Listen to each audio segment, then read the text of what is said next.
Psychology cannot explain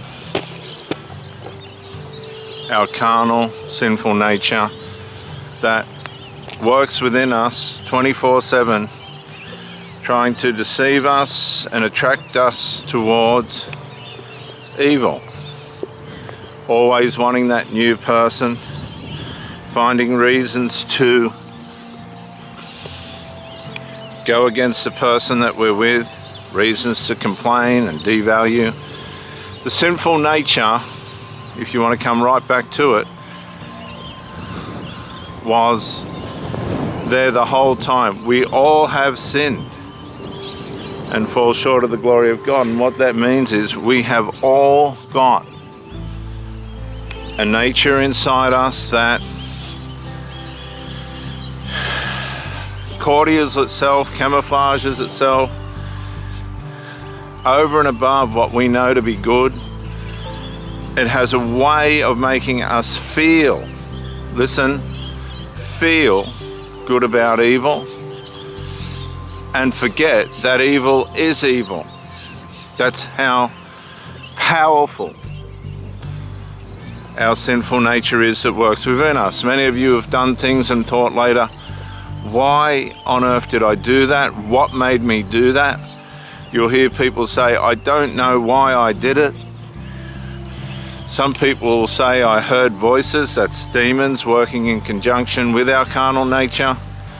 The carnal nature fluids itself into our pleasure zones, making what we would normally consider to be evil as good. It deceives us into believing that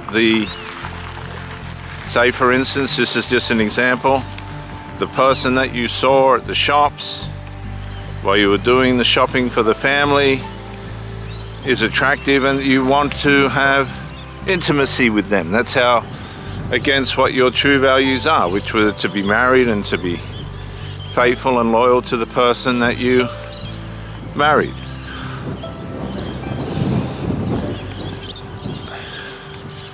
But your sinful nature is not going to allow you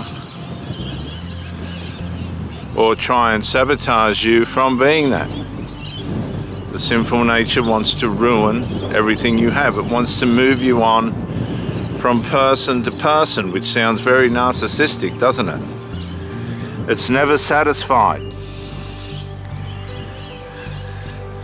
But our sinful nature, the Bible says in Galatians 2 and 20, if you want to look up the Bible, look up Galatians 2 and 20.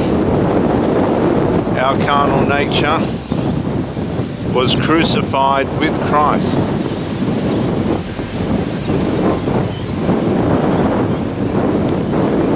Paul said, I no longer live, but Christ lives in me.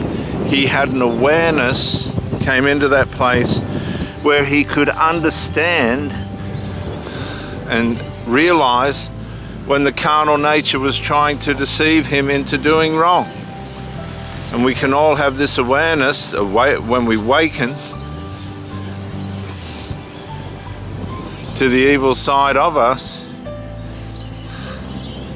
through coming to the Lord Jesus Christ, to his cross, and saying, Lord, I believe I've had enough of my sin and the sin of everyone else around me. I want to awaken to it. I want to be aware of it. I want to learn about it, and I want to be able to overcome it. And I want to do it now. Here, this way, please. Come into my life, fill me, show me the way, and help me to live a sustainable life of righteousness and sanctification. Don't be silly. He's starting to play up, so you'll need a smack. Don't. Come here, please. Come on, Hank. Come on, mate. This way, please. Come on.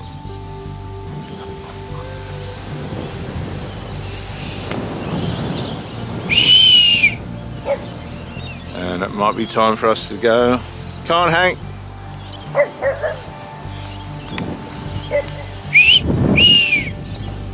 Look at him playing up. He gets all self-righteous. This way, please. You have to smack him to keep him right. He's come good. This way, please. Hank, I'm warning you. Righto. Hank. He's alright. He's hopeless. Come on, mate. Come on, Hank. Hank. Come here, please. Here. Come here. Come here. Disrupting the video. Come here, please. Hey. I want to live a life that Hank is righteous. I want to do the right thing. I don't want to be influenced by my sinful nature anymore. I've had enough of it. I come to this place, the age of late 20s, and realized that it wasn't something that I wanted to be subject to anymore. I realized that this problem was bigger than what I could fix.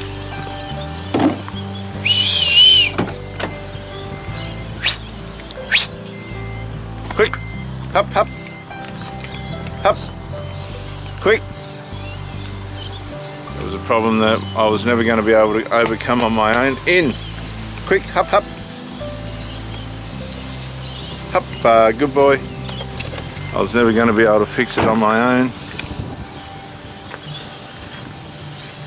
I needed help, and thank God the Holy Spirit, and I listened to him, led me to understand and see what the Lord Jesus Christ did for us all on the cross. And it was this understanding that led me on a journey that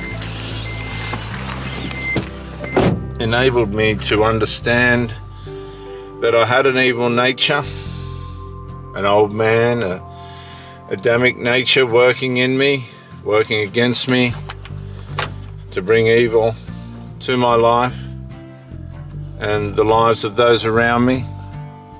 We've had to come back to the car because there's a cricket game about to start here at the park. And that I needed help beyond myself. I needed help beyond who I was and what I was able to do to keep myself from evil, because the evil that was working in me was was working way beyond what I was capable of trying to fix or resolve or restore or repair. And I suffered with this for years. I suffered with this battle and come to the realization that there was a power working in me that was so strong and so covert, and a lot of times I didn't even realize it was happening, and before it was too late. And you can't detach from yourself or escape from yourself, so what do?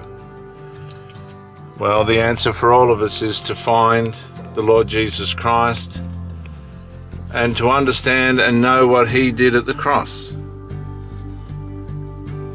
God so loved the world that he gave his only begotten Son, that whosoever should believe in him shall not perish, but have everlasting life.